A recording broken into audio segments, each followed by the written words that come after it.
Hello students, today's video we're going to talk about the rules for differentiation. So this is the day that I've been waiting for to show you guys because for the past week or so you guys have been doing derivatives in a very long way. You guys have been using the limit as h approaches 0 for f of x plus h minus f of x all divided by h, which is valid and it works for finding a derivative or the slope of a tangent, but it's very cumbersome. So in this video, we're going to work on some of the rules that will make this much easier for you. But before we start, this would be a good time for you to pause the screen and try these three problems using your calculator again. Now, hopefully you've paused your screen and you're just coming back to check your answers. Now, this particular answer should be 0.0000333, which is essentially just 1. If you look at the next one, the answer here should be 0.002, and last but not least, this one should be 1.609. Again, all done using your calculator. So, again, we're going to talk about the rules of differentiation because this will make finding a derivative much, much easier. So, first of all, please make sure you're writing the next set of slides down. These rules are very important. Now, derivatives of constants. So the derivative of a constant is 0. So basically, anytime you take a derivative of a constant, it's 0. So the derivative of 6 is 0, derivative of a million is 0, it doesn't matter. The power rule is another one.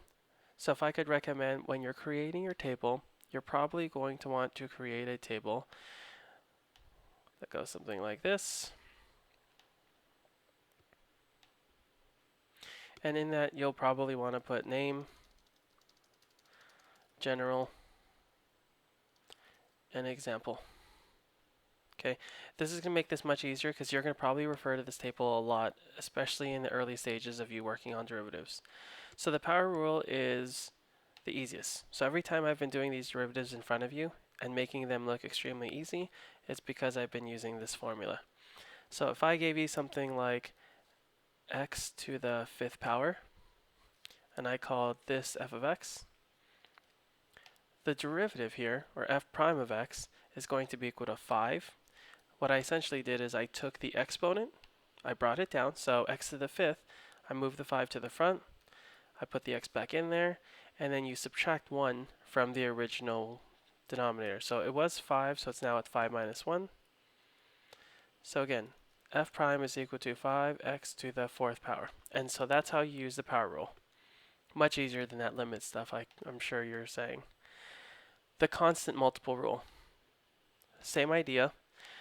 If we take a function and it has a number in front, we just find the derivative of the function and we multiply that constant to the front of it again. So if I gave you something like, I'm going to give you two examples here. F of x is equal to 10x. What we're essentially saying here is find the derivative of x. The derivative of x is just 1. And the reason why I know that it's 1, well, 10 times 1 is 10. The reason why I know that derivative of x is 1 is because of the power rule. X currently has a 1 in front of it, or as its exponent. Based on the power rule, I'm going to bring that 1 down, and then I'm going to subtract 1 from that original exponent. So 1 minus 1 is 0. And we know 1 minus 1 is 0, so x to the 0 power is equal to 1. So that's how we know the derivative of x is 1. So 10 times 1, we take that constant, multiply it to that derivative, and you have your answer. So we're going to do one that's slightly more spicy. So let's say we had 5x cubed. Again, take that 5, take the derivative of x to the 3rd power. So f prime of x is equal to 5 times 3x squared, which is 15x squared. And so that's how we use the constant multiple rule, because we're using that in conjunction with the power. Sum and difference rule, same idea. This time if we added more, so instead of just having a monomial, pretend we had Then we had x to the fourth plus 3x squared minus 5x. So if you'll notice here, it says d dx for u plus or minus v. They use the plus because I'm using the plus like I did in between x to the fourth, and I'm using the minus, as you can see, in between the 3x squared and the 5x. Again, using the power rule, I know that the derivative of this particular function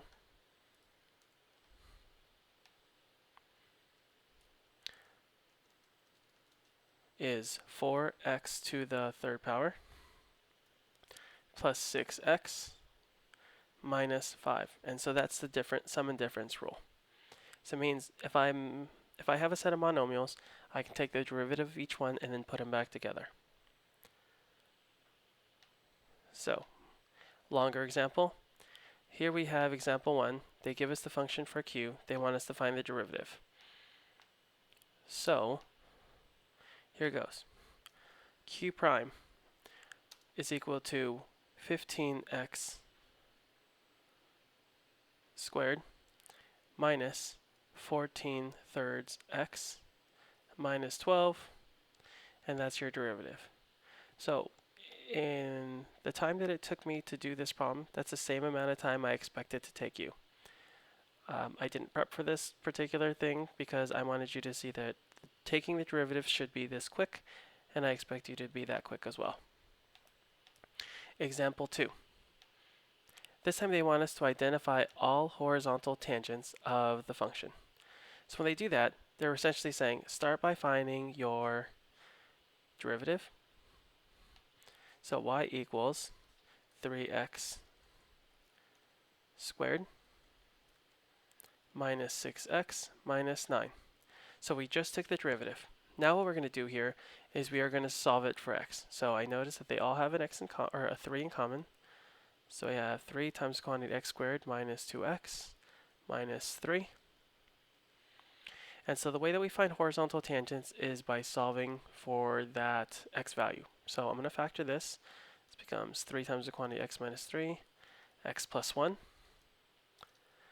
And using the zero product property, I know that x equals 3 and x equals negative 1. So what this means is that at x equals 3 and x equals negative 1, I'm going to have horizontal tangents. So at x equals 3 and x equals negative 1, I'm going to have horizontal tangents. Now let's take a quick look at the graph because I think it'll make understanding it a tad bit easier. So let's take a look at Desmos.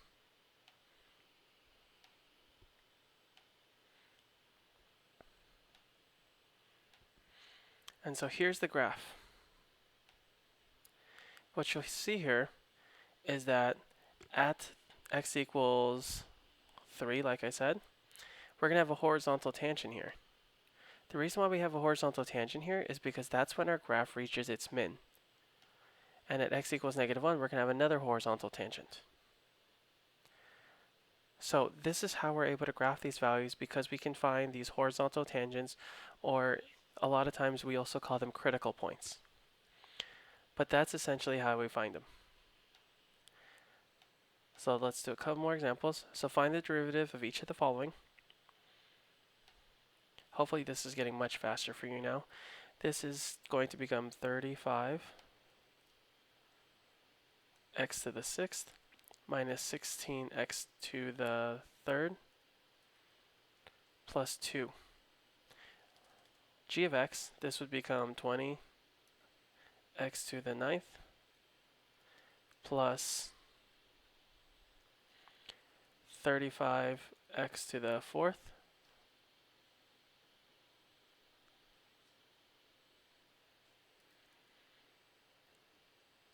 So look carefully at this next one. The minus 13 is a constant, so that's 0. And if we look at 4x to the negative 3rd, this is going to become negative 12, because 4 times negative 3 is negative 12. X to the negative 4th. Notice it was negative 3, we have to subtract 1. And then the next one is going to become plus 8, because it was already a minus, and when you bring down the negative 8, it becomes positive 8. X to the negative 9th. So that's going to be your exponent for that one, I'm sure you might have questions, so make sure you ask me during class. Next one is going to become 10x to the ninth plus 23x to the 22nd plus 2012x to the 2011. So that's a derivative for each of those. Now, let's just take one more quick look at one of the derivatives you found earlier. When we had x to the negative eighth, remember, using the power rule, what we want to do is bring down that value. So we brought down the negative 8, x, and then the next part should have become negative 8 minus 1. So negative 8 times x to the negative ninth power. And that's how we use the power rule, and that's why we got the answers that we did. So, product rule. Now, product rule is very simple. It has this complicated looking piece, but it's really not that bad. Now, if we have these two functions, u times v, and we're trying to find the derivative of two things that are being multiplied, I always had the following statement in my head. So this is one way. It says the first times the derivative of the second plus the second times the derivative of the first.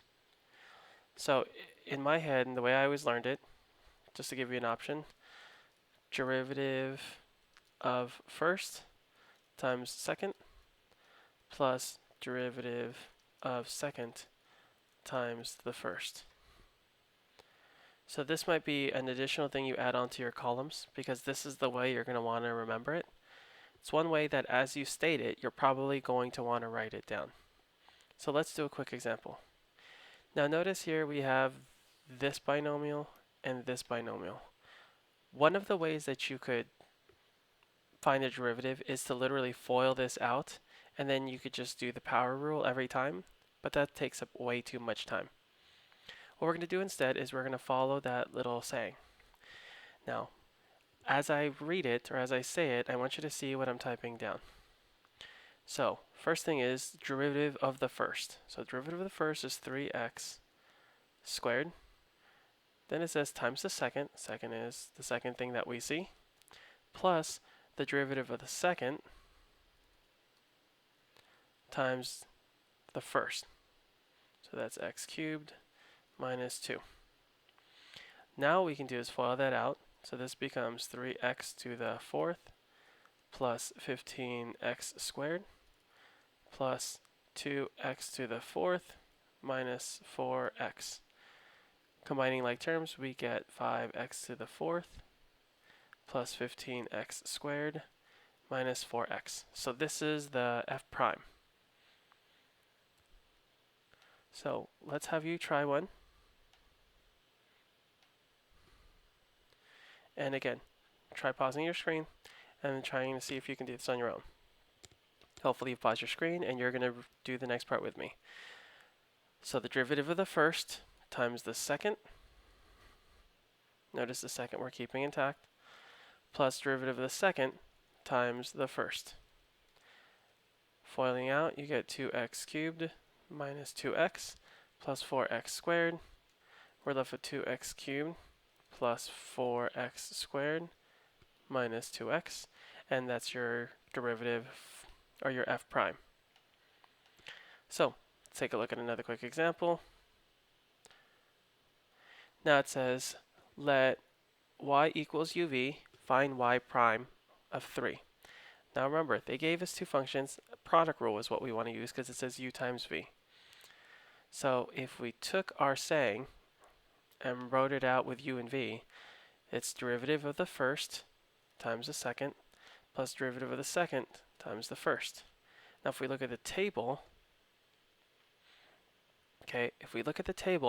it says y prime of 3. So the only thing that we should be focusing on here is the values for x equals 3. So this is what we want to focus on only. So u prime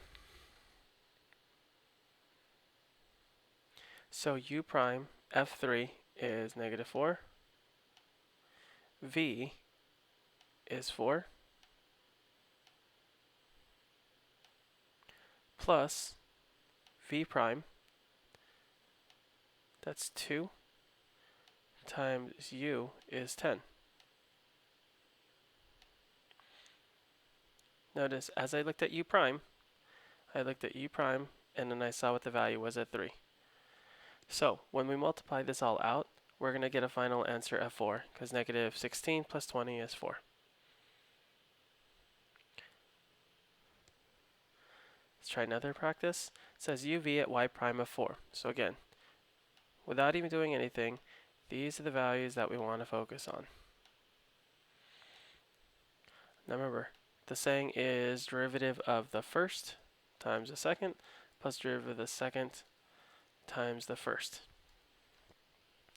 Again, paying attention only to that table,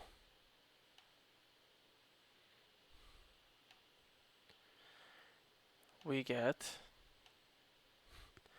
u prime is 3 times v is 6 plus v prime is 7 times u, which is negative 1. So this becomes 18 minus 7, or 11.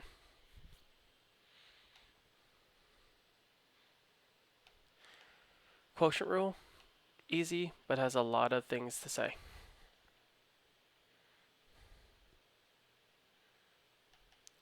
So,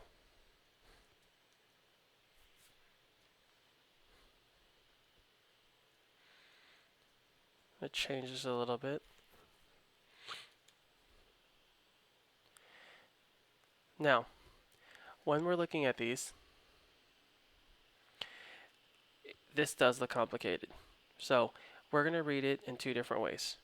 It's the bottom times the derivative of the top minus the top times the derivative of the bottom, all over the bottom squared. So to me, this is a lot of words. This is the one that I used all throughout high school and college, which is low, which is the bottom because it's the lower of the two. Low d high means low times the derivative of the high, the top.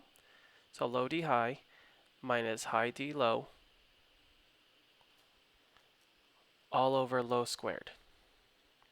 So low d high minus high d low over low squared. So let's try that with this one. Again, listen to what I'm saying as I type it out. So,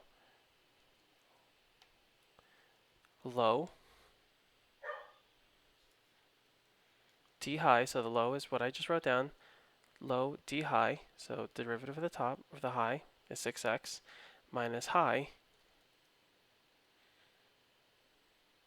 d low, all over low squared. So low squared. So once I simplify this, this will give us the derivative for that entire function. So we're just going to do some quick math on this, and we are going to get 12x squared minus 18x minus 12x to the third minus 8x all over the denominator squared. So the denominator squared is going to turn out to be 4x to the fourth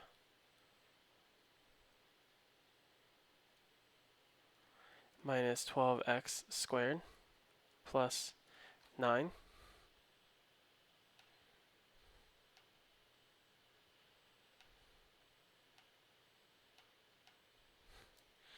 So when we simplify this, this is going to give us negative 12x cubed plus 12x squared minus 10x, all divided by 4x to the fourth minus 12x squared plus 9. Now if we simplify this a little bit more, we notice that the numerator has a 2 in common. So let's say negative 2, so that x cubed is a positive. So negative 2x is what they have in common. This becomes 6x squared minus 6. Let's start again, because somehow my mouse moved. So we factored out negative 2, negative 2x. This left us with 6x squared minus 6x plus 5. We notice that the numerator, or the whole denominator, doesn't look like we can pull anything out of the entire thing.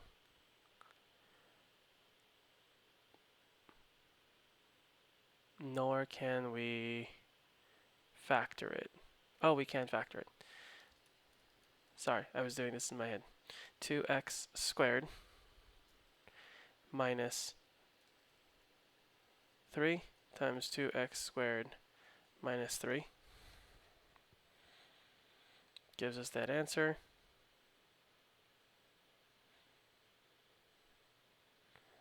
And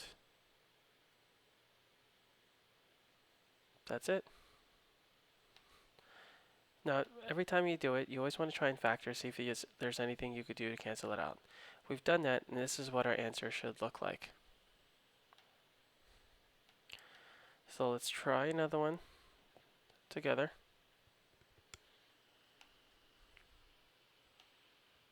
Again, listen to what I say as I type it out. So, low, d high, minus high, d low, all divided by low squared.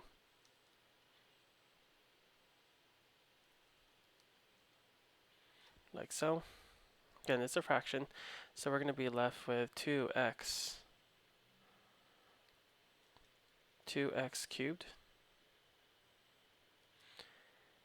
minus x squared plus 2x minus 1 minus, notice I'm putting it in brackets because I want to make sure we keep that negative in check, minus 2x cubed minus 2x squared,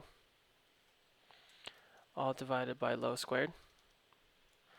So x squared plus 1, quantity squared.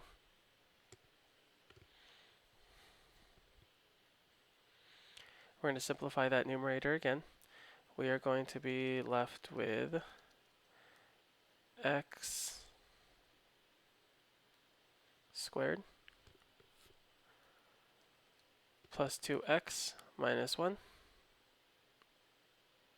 all divided by x squared plus 1, quantity squared. Numerator can't be simplified, so there's no need to factor at the bottom. This is going to be our final answer.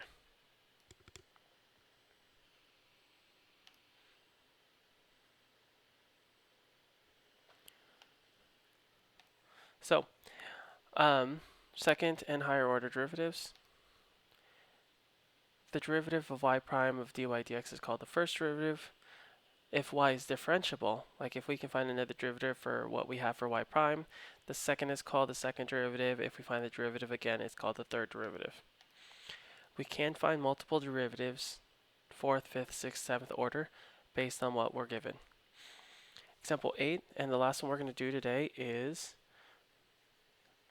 to look at these problems, find the first 4 derivatives. So let's go ahead and get started. That gives us y prime equals 4x to the third minus 6x squared plus 10x minus 7. So that's the first derivative. Second one is going to be 12x squared minus 12x plus 10. Third derivative is equal to 24x minus 12. And the fourth derivative, which we write like so, is equal to 24. So these are the first 4 derivatives. Hopefully that wasn't too bad. And so I'm going to do one more quick example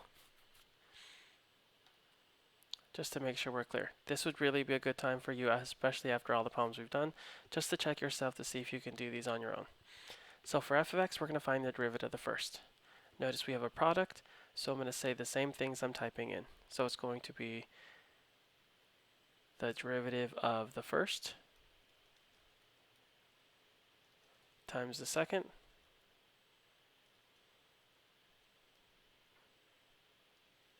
plus derivative of the second times the first. So when we FOIL this out, this becomes 3x to the fourth minus 3x thirds plus 2x to the fourth plus 4x minus x cubed minus 2. Combining like terms, we get 5x to the fourth minus 4x third plus 4x minus 2. And this should be your final answer. For g of x, notice it's a quotient. So we're going to do low d high minus high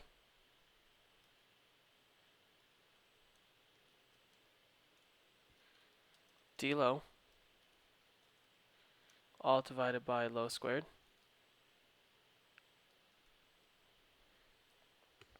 Keep in mind it's a fraction even though I didn't write one in.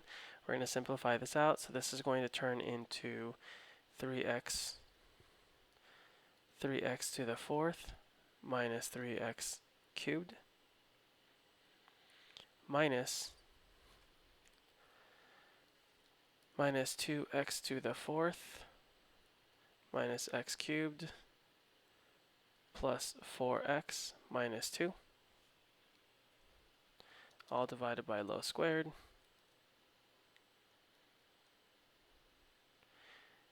Simplify the numerator, we are going to get x to the fourth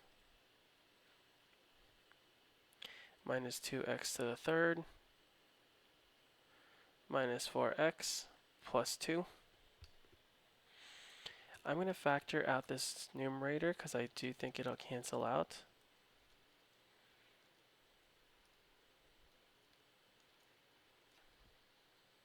So I'm going to move this over a little bit. We're going to write on the right. So if I factored out the numerator, that should come out to x squared. We're going to do this by factoring by grouping. So I'm going to choose the first two. So the first two have an x squared in common. It's going to leave us with x squared minus 2x. Oh, I'm sorry, I can factor out an x to the third. So I'm going to take out x to the third power. That's going to leave us with x minus 2. I'm going to factor out a negative 2 from the next one, so negative 2.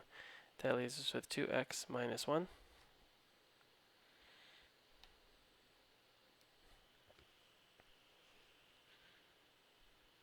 I'm going to FOIL out the bottom, or I'm going to finish, no, I might as well FOIL out the bottom. That gives us x to the fourth minus 2x to the third plus x squared.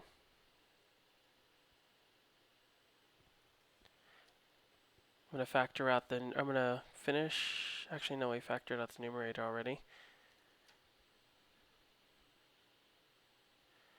So at this point, there's really nothing that we can cancel out of this entire top.